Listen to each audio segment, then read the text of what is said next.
তো 12 ভোল্টের যে ইনপুট লাইন, তো এটা এখন দিব। তো অবশ্যই একটু ভালোভাবে খেয়াল করবেন ফ্যানটির কিন্তু কেমন চলে। তো এখানে লাইন দেওয়ার সাথে সাথে কিন্তু এখানে রেড সিগন্যাল কাজ করছে, এই যে রেড। তো রেড সিগন্যাল কাজ করলে কিন্তু ফ্যানটি কিন্তু চলবে না কখনোই, যে কারণ ফ্যানটি কিন্তু এখন কিন্তু রিলে অফ আছে। তো এই যে এটা হচ্ছে অন সুইচ পুশ। তো এটা যদি আমি পালস করি, এই যে অবশ্যই কিন্তু এখানে কিন্তু সবুজ হয়ে গেছে। তো এখন কিন্তু সুইচ কাজ করবে।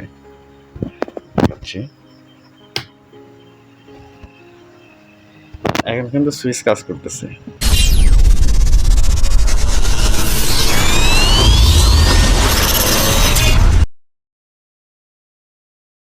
তো ফ্যানটি কিন্তু আসলে মূলত ইট দিয়েই তৈরি করা হয়েছে।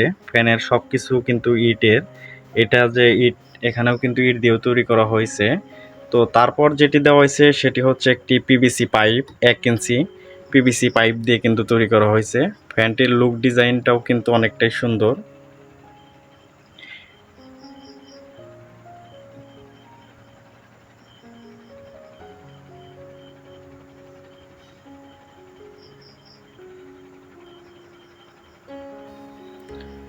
ফ্যানটিতে ব্যবহার করা হয়েছে যে এখানে যে একটি 12 ভোল্টের motor, 12 volt high speed motor. তো এই মোটরগুলা কিন্তু কম ভোল্টেজেও কিন্তু অনেকটাই হাই স্পিড দেয়। তো সেই কারণে এই 12 ভোল্টের এই মোটরগুলোই ব্যবহার করা হয়েছে। তো তারপর এখানে কেবলটাই দিয়ে ভালোভাবে শক্ত করে বেঁধে নেওয়া হয়েছে। তারপর হচ্ছে এটা হচ্ছে মাথা, যাতে করে একটু উঁচা নিচা করানো যায়, সেই দিকে উঁচা নিচা করানোর জন্য। তো সব মিলে ফ্যানটি কিন্তু আসলেই দেখতে অনেকটাই সুন্দর। তো আপনারা চাইলে কিন্তু এটা তৈরি করে নিতে পারেন। তো অনেকটাই কিন্তু সুন্দর। তারপর এটা হচ্ছে একটা ইট। তো ইটকে ভালোভাবে সোজা করে তারপর কিন্তু এখানে কিন্তু ব্যবহার করা হয়েছে। তারপর এখানে যে ব্যবহার করা হয়েছে এটি হচ্ছে একটি ওয়ান গ্যাং বোর্ড, আর এটি হচ্ছে একটি পুট সুইচ, আর এটি হচ্ছে একটা পুট সুইচ, আর এটি হচ্ছে হাই লো মিডিয়াম করানোর জন্য। তো ফ্যানটির কিন্তু সব মিলে কিন্তু গুণাগুণ অনেকটাই বেশি। তো এর আগে আমি একটি 12 ভোল্টের যে শর্ট সার্কিট তৈরি করেছিলাম প্রজেক্ট। তো এখানে কিন্তু শর্ট সার্কিট প্রজেক্টও ভিতরে যে রিলে প্রজেক্ট করা আছে। তো সেই কারণে কিন্তু এটি কিন্তু আরও অনেকটাই কিন্তু বেস্ট হয়েছে। তো শর্ট সার্কিট প্রজেক্টটি তৈরি করা হয়েছে এই কারণ যেহেতু যদি ফ্যানটি যদি কখনো পড়েও যায়, তো তারপরও যাতে করে কোনো প্রকার কোনো সমস্যা না হয়। তো শর্ট সার্কিট প্রজেক্টের কারণে কিন্তু ফ্যানটি কিন্তু অটোমেটিক অফ হয়ে যাবে। তো কোনো প্রকার কোনো ব্যাটারিতে কোনো সমস্যা হবে না। তো সেই কারণে এখানে শর্ট সার্কিট প্রজেক্ট তৈরি করা হয়েছে। তো সেই কারণে এখানে শর্ট সার্কিটের যে রিলে প্রজেক্ট ছিল সেটিও কিন্তু ব্যবহার করা হয়েছে। তো আপনারা যদি শর্ট সার্কিট প্রজেক্ট কেউ তৈরি করতে চান, তো চ্যানেলের ডিসক্রিপশনে কিন্তু এই ভিডিওর ডিসক্রিপশন বক্সে সেটার লিঙ্ক দেওয়া আছে, 12 ভোল্টের যে মোটরের জন্য শর্ট সার্কিট প্রজেক্ট। তো সেইখান থেকে আপনারা এটি শিখে নিতে পারেন, কোনো সমস্যা নাই। আর মূলত এখানে যে আরও কিছু ব্যবহার করা হয়েছে, তো সেটা কিন্তু যেমন হাই লো করানোর জন্য কিন্তু এখানে কিছু ব্যবহার করা হয়েছে। তো আপনারা যদি হাই লো মিডিয়াম কিভাবে করবেন সেটা যদি শিখতে চান, তাহলে অবশ্যই কমেন্ট করে জানাবেন।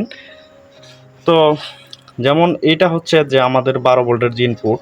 তো এখানে কিন্তু একটি ইনপুট সকেটের জন্য কিন্তু এখানে একটি পোর্ট দেওয়া হয়েছে ইনপুট, যাতে করে কোনো নাড়াচাড়ায় কোনো প্রবলেম না হয়। তো ফ্যানটি পরবর্তীতে ভালোভাবে রং করা হবে, তো এখনও করা হয় নাই। তো এখানে স্প্রে করব। তো 12 ভোল্টের যে ইনপুট লাইন, তো এটা এখন দিব। তো অবশ্যই একটু ভালোভাবে খেয়াল করবেন ফ্যানটির কিন্তু কেমন চলে। তো এখানে লাইন দেওয়ার সাথে সাথে কিন্তু এখানে রেড সিগন্যাল কাজ করছে, এই যে রেড। তো রেড সিগন্যাল কাজ করলে কিন্তু ফ্যানটি কিন্তু চলবে না কখনোই, যে কারণ ফ্যানটি কিন্তু এখন কিন্তু রিলে অফ আছে। তো এই যে এটা হচ্ছে অন সুইচ পুশ।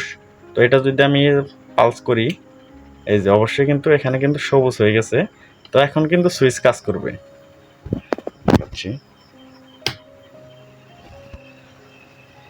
এখন কিন্তু সুইচ কাজ করতেছে। আর এই 12 ভোল্টের মোটর সম্পর্কে যাদের ধারণা আছে তারা অবশ্যই জানেন যে হাই দিলাম, যে এই ফ্যানটির বাতাস কি স্পিড। কারণ এই ফ্যানের বাতাস কিন্তু প্রচুর স্পিড। অবশ্যই একটু বুঝতে পারতেছেন। আর এটা যদি হয়, এটা হচ্ছে অফ সুইচ, এই যে আমাদের পালস,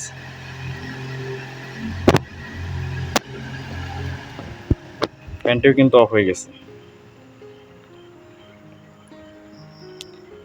যেমন ফ্যানটি যদি একবার জুড়ানো হয়, যে সুইচটি যদি দেওয়া থাকে এখানে, তাহলে কিন্তু পালসগুলি জুড়বে। তারপর যদি লাইন আমি একবার খুলি, তারপর যদি আবার লাগাই, তাহলে কিন্তু আর চলবে না, কারণ রিলে প্রজেক্ট এখানে কিন্তু শর্ট সার্কিট এবং অনেকগুলাই কিন্তু কাজ হয়। যেমন ব্যাটারির জন্য খুবই ভালো মানের কাজ করে, সেটা হচ্ছে ব্যাটারি যখন একদম লো চার্জ হয়ে যায়, তখনও কিন্তু এই ফ্যানগুলো যদি ডাইরেক্ট সুইচ করা থাকে, তো সেক্ষেত্রে কিন্তু সেখান থেকে চলবে। কিন্তু এই রিলে প্রজেক্টের কারণে এখানে যখন ব্যাটারি লো হয়ে যাবে, তখন কিন্তু সেখানে চলবে না, কারণ ব্যাটারি লো হওয়ার সাথে সাথেই কিন্তু সেখান থেকে কিন্তু আপনার রিলে অফ হয়ে যাবে। তার মানে হচ্ছে আমাদের ফ্যানটিও কিন্তু অফ হয়ে যাবে। তো সেই ক্ষেত্রে কিন্তু আমাদের ব্যাটারিটাও কিন্তু অনেকটাই সেফটি থাকবে। তো সব মিলিয়ে ফ্যানটি কিন্তু অনেকটাই সুন্দর। তো আপনারা চাইলে অবশ্যই তৈরি করে নিতে পারেন কম টাকার মধ্যেই। অনলি শুধুমাত্র মোটর আর পাখাটা কিনলেই হবে, আর সব কিছু কিন্তু মোটামুটি সবার কাছেই থাকে। তো সেই কারণে কিন্তু ফ্যানটি আপনারা তৈরি করে নিতে পারেন। তো ফ্যানটি কেমন লাগলো অবশ্যই কমেন্টে জানাবেন। ধন্যবাদ সবাইকে, ভালো থাকবেন, সুস্থ থাকবেন।